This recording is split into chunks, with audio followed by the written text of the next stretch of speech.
Stun him. Yeah. He's dead. What's going on, guys? Today we're going to be looking at the top 5 warriors in Ranked Joust. And I wanted to keep the camera on today just to show you guys how much emotion I'm putting into these videos, just so we can increase the Ranked Joust community and see it grow, because I want you guys playing the best of the best things. So for this video, we're going to be doing things a little differently. I'm going to just show off the standard build right at the beginning, and then we'll go through the rest of the builds, or we're gonna go through the gods one by one. So it's gonna be a little shorter than usual, because in general there is just kind of one build you kind of want to go around, and then kind of build items depending on the situation and what gods they have. But yeah, let's go ahead. We'll just put it on tier. He's not part of the top 5. So okay, here we go. Let's go to god builder. So for your starters, for warriors and Ranked Joust, you have 3 options. And I'll tell you the two more popular. So it's Warriors Axe. You have Tainted if you need anti-heal, and then also Sigil. In most cases, you're going to be building Warrior's Axe just for the constant poke and stealing health and whatnot. If they have anti-heal, if they have healing in their kit, you're going to want anti-heal, of course. And then I don't usually see people going inside them. I do think it's still a solid item, but I haven't seen a situation where someone would go Warding Sigil over Warrior's Axe in Joust, at least. So we're gonna be staying with these two for the most part. Okay, build these two. So usually Warrior's Axe and then Tainted if you need anti-heal. For the recipe, it really depends on the character, but for most cases you're gonna be getting bow. It's almost always bow. You want that cooldown. You want your abilities off cooldown as much as possible. And yeah, so you have to do that. And then after that, we're gonna be starting off with just like the Guardian builds, good old Thebes. There are some characters where you could get Prophetic.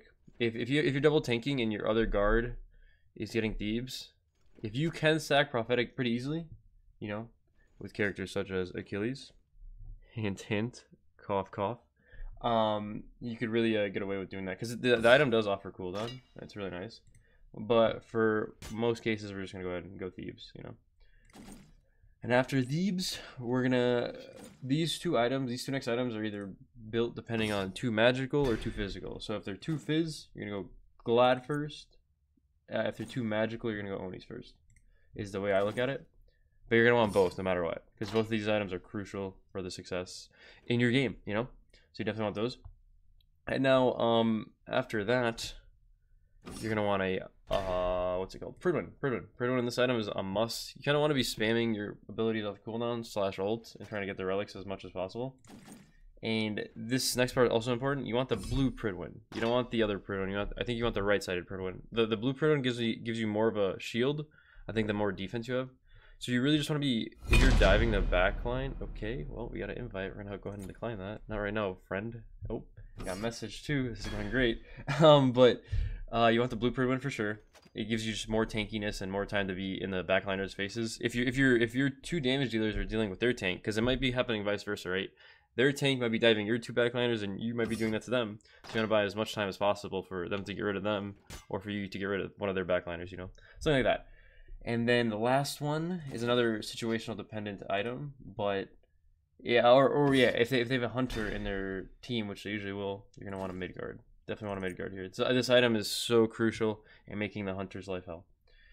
And then the other things I just want to mention, there are 3 other items, or 2 other items you could go situational.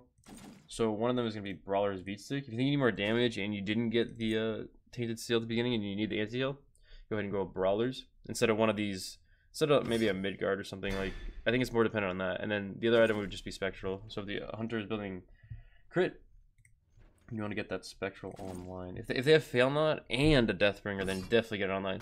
I see some people get it if I get a Spectral, or if I get a Fail Knot in my build. I see some people get Spectral, but I don't know if it's entirely worth. It really depends on what you feel. But if they do have a crit hunter, and you might want to keep Midgard. Maybe get rid of the Pridwin or something. I think you do need Onis and whatnot, but you lose a lot of cooldown if you do that. Yeah, you have to read the situation, kind of. It's really situational. And then I do want to mention, if you are going an AA warrior, you just replace Glad Shield for, I'm gonna put this down here just so no one gets confused. You replace Glad Shield for Berserker Shield, and then you'd replace Oni's Hunter Garb with Shoguns. And that's like the biggest deal, but not many of the A warriors are really good right now.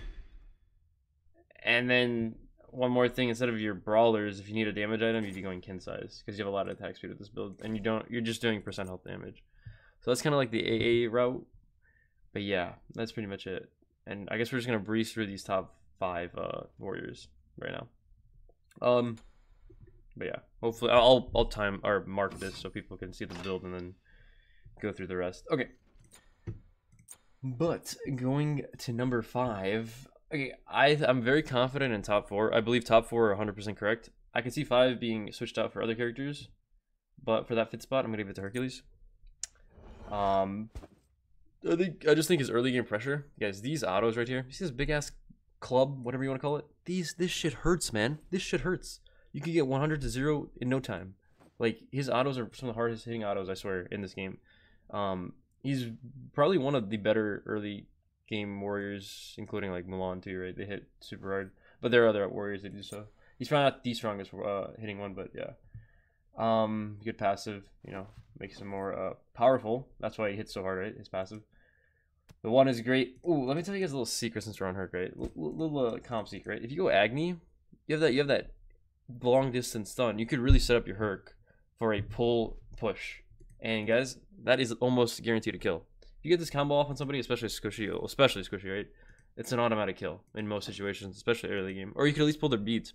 So I don't know. I'd recommend playing Agni with your Herc. It makes his life a lot simpler because in bigger queues and players that know what they're doing, you can kind of like watch the distance of the two. You either barrel stuff the Herc, you know, get closer to him so the 2 doesn't pull, or you know, you're just for too far.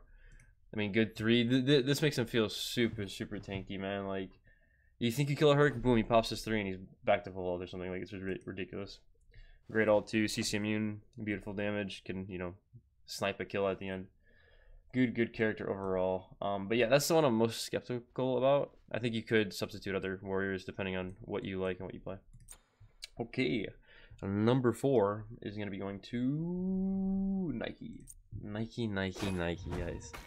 A hunter's living nightmare, man. This character, dude, so annoying. So annoying. I honestly totally forgot her passive, right?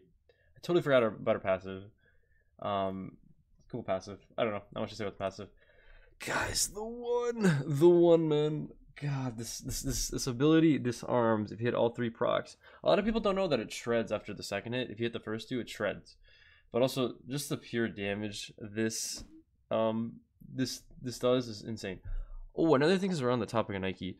I think in most cases, if you're doing warrior, hunter, mage, you should be giving your red buff to the warrior, because I do think they do a little more damage early on. If you're doing the blue start, like if both teams are starting blue and you guys end up getting the red, I'd say give the warriors the red buff just at the beginning, because they do have better early game than your hunter or your mage, in my opinion at least. But people could disagree and agree with that.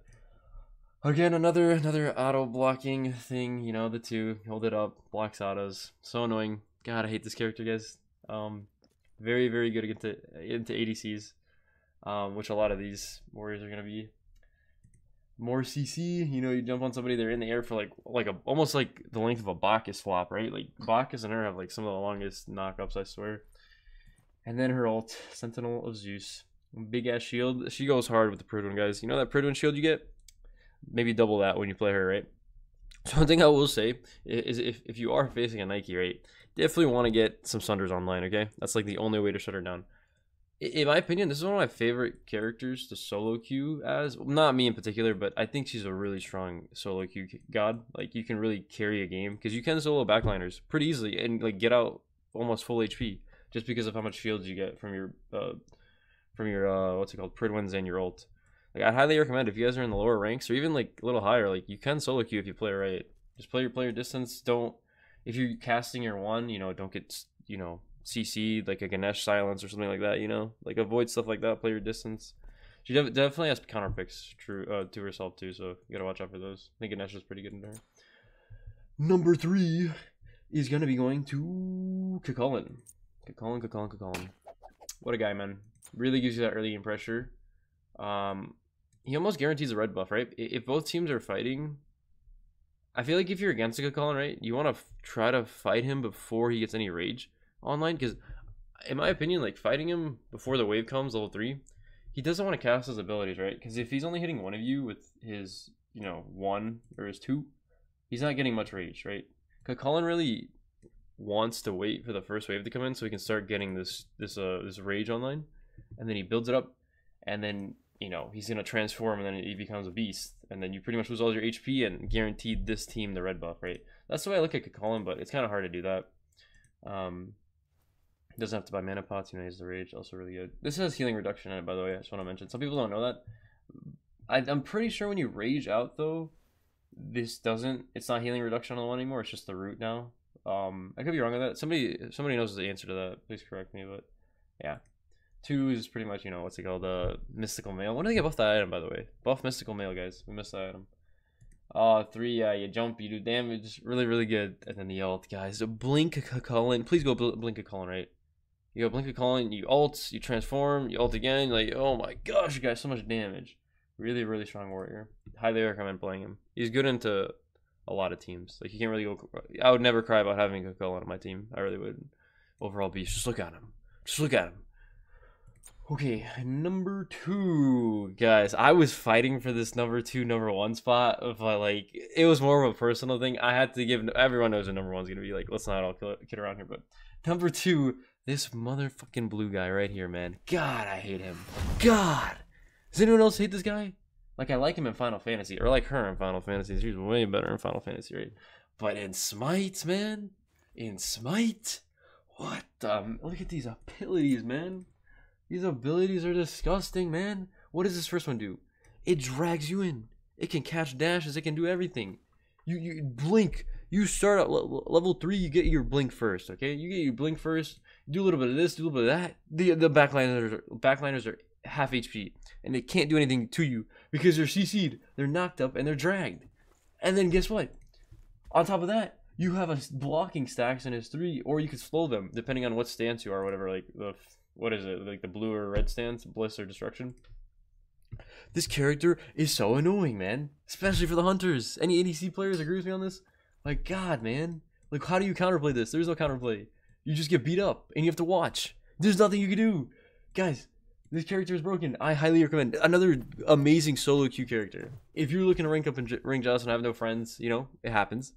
You know, down the line you could probably make some. But for now, if you're just like a lone wolf, you know, type thing, just use this character and get your MMR up. Like, this character plays himself. You just blink and do 1, 2, and then auto. Like, it's just stupid, man. God. And his ult's cool. He's CC immune, and like, he can chase you. Yeah, guys, just look at him. Just please, I'm telling you, if you're really struggling with MMR, please pick him. But okay, let's go to the number 1. Oh no, who could it be? King Arthur. Is it King Arthur? Oh no, the round table. No, it's Achilles. What was there to say about him? I think you start with the armor on and then take it off a little bit midway through the game. Be a little more agile, you know, a little more agile. I do prefer him with his armor off personally, because I think I have the juking playing style. I'd rather juke stuff than get hit by stuff, you know. I'm always a firm believer of that. One thing I want to say about him is, at the beginning of the game, put 2 points into your 1 and 2 points or 1 point into your 3, just because you want to do as much poke as possible. I'm pretty sure maxing your 1 or 3 does give you the most damage, but realistically, you're getting your 1s off more often, and you are hitting multiple people with it because the joust lane is so small. So yeah, another I do want to mention, you can stack prophetic with him pretty easily, and it is a really solid item. I didn't put it in the default build because, like I said, you're not always playing with another warrior or another tank or something like that. So it really just depends. These builds that I've been going through are always all situational, but yeah, honestly, I would say get prophetic on him over Thebes. So yeah, the 2 is a heal and it gives him more physical power. I like, some people don't put a point into it until the end, but I think you should, because you have so much mana. You don't have mana problems, especially with that blue buff in the game. So you should just do it just to get extra damage off on the 1. And yeah, the ult, it's an execute. If they're doing double tank, or even if they're not doing double tank, this ability is insane. You have a warrior with an execute, man. You're tanky and you can execute people. Like, God, dude, and look at the threshold. They recently buffed this to 35%, and God, has that done something for him. The only other thing I want to say is building Pridwin on him is kind of awkward. So you could also substitute that for another item. I tried a Pridwin build on him. I didn't particularly like it, so I would say probably stay away from Pridwin. you know. But yeah, you could build him a little more damagey too, because he does do some numbies, guys. He really does. Just you know, look at the people in your game. I will be I know people in the comments on the last video or the last top 5 requested for me to do some counter picks and, you know, look at that stuff, counter builds. So that's something I'll be doing, I guess, later down the road. But yeah, for now, that was the top 5 warriors, guys. How exciting is that, man? But anyways, if you guys enjoyed, let me know, and I'll see you guys later. GG's. I gotta stop saying GG's at the end. That's